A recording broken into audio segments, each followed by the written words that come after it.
Hello guys, welcome back to my YouTube channel. ඉතින් ඔන්න මේක අද මගේ birthday vlog එක. උදේ පාන්දර මට හම්බුන gift එක තමයි මේ තියන්නේ. අපේ අම්මයි තාත්තයි මට මුකුත් දෙන්නේ නැහැ වගේ ඉඳලා තමයි ඕක උදේ පාන්දර මට ගෙනත් දුන්නේ. අද ඉතින් මගේ ඔෆිස් යන දවසක් නිසා අම්මා උදේ හදලා දුන්න කිරිබත් එකත් අරගෙන මං ඔෆිස් එකට ගියා. කොහොම හරි අම්මා ගොඩක් මහන්සි වෙලා මගේ උදේ කෑමයි දවල් කෑමයි ඔක්කොම කෙසෙල් කොළවල වතලා දවල්ටත් මං ආසම කෑම එකක් තමයි හදලා තිබ්බේ. ඒක නම් මං අම්මට කලින් දවසක කිව්වා මට කන්න ඕනි කියලා මේවා. මං හිතන්නේ ඒ නිසා මොකද මම බර්ත්ඩේ එක දවසේ මේවා හදලා තිබ්බේ.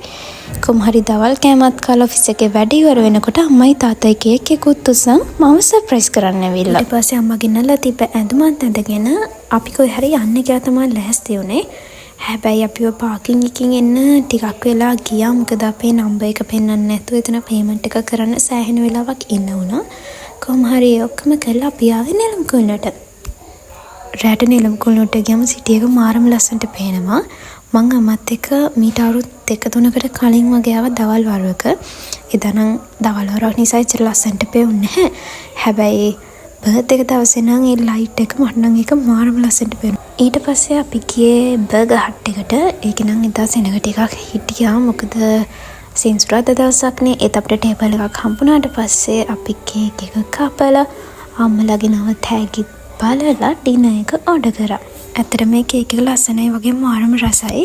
අපේ අම්මගේ යාළුවෙක්ට කියලාමයි කේක් එක හදවලා තිබ්බේ. ඉතින් මට ගොඩක් thank you මට මේ වගේ රස කේක් එකක් හදලා දුන්නට. කේක් කපලා ඉවරලා අපි කෑම ගත්තා. මං ඕඩර් කරේ නම් චිකන් කොත්තු එකක්. අපේ අම්මා ඕඩර් කරේ මොනවද කියලා මට හරියට මතක නැහැ. හැබැයි කෑම නම් මාර රසයි. මම බර්ගර් හට් එකේ කෑම වලට අතර මාර ආසයි. ඒක අර අමුතු රසක් තියෙන එක මට කියන්න තේරෙන්නේ නැහැ නට. මට හිතෙනවා දැනුත් මට මේ වෙලාවේ කන්න තිබ්බනම් හොඳයි කියලා. කෑම කාලි වෙලා අපි ඕඩර් කරා චීස් කේක් එකක්. ඒක නම් අම්මගේ මගේ ආසම කෑමක්. ඒ චීස් කේක් එකත් මාරම රසයි. දැන් අපි ගෙදර යන තමා හදන්නේ. හැබැයි vlog එක නම් තාම ඉවර නැහැ. මොකද හෙට දවසෙත් අපිට තියෙනවා වැඩ වගේක් කරගන්න. ඕන මං මුදින්ම අම්මව දහම් පාසල බස්සලා උළුහල් ටිකක් ලිපේ තියාගත්තා ඔළුව හොදගන්න. ඉතින් මං අම්මා බස්සලා ඇවිල්ලා මේ රස ඉඩ්ලි කන්න තමා හදන්නේ.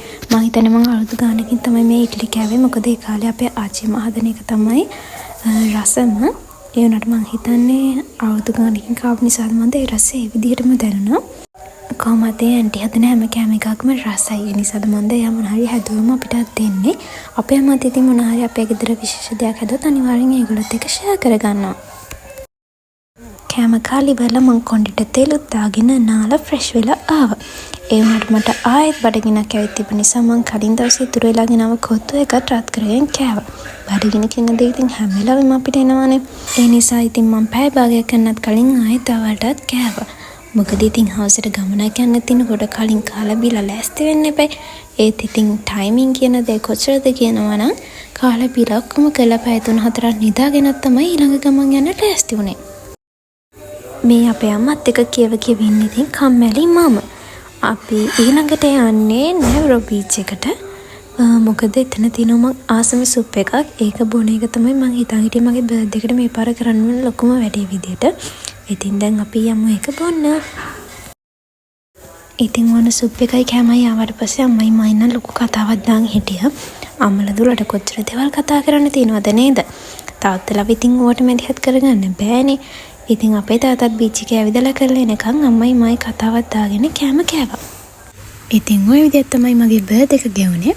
මං හිතන්නේ මේක තමයි මෙච්චර කාලයකට මං සමරපු හොඳම බර්ත්ඩේ එක. ඉතින් මගේ මේ බර්ත්ඩේ එක ලස්සන කරගෙන උදව් කරපු හැමෝටම, ඒ වගේම අපේ අම්මට, තාත්තට මේ වගේ ලස්සන gift දුන්න හැමෝටම ගොඩක් thank you. ඔයාලට ගොඩක් ආදරේ.